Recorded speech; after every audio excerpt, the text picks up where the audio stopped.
السلام عليكم ورحمة الله وبركاته. حابب أبشرك بشرى حلوة.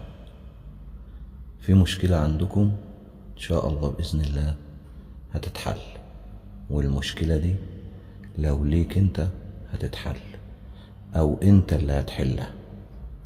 المشكلة دي حد لعيالك أو أخواتك أو صديق، حد قريب منك يعني، وفي تواصل الأيام دي هيحصل مع الأهل أو الأقارب اللي انتوا ما كنتوش بتتواصلوا مع بعض باستمرار.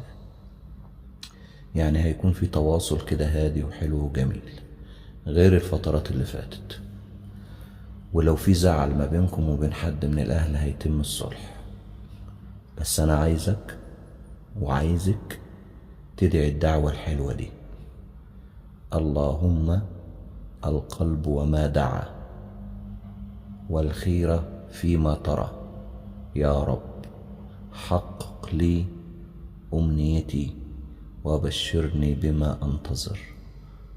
ربي حلمي وضعته في كف الرجاء وأرسلته إليك، وأملي بك لا يخيب يا رب العالمين.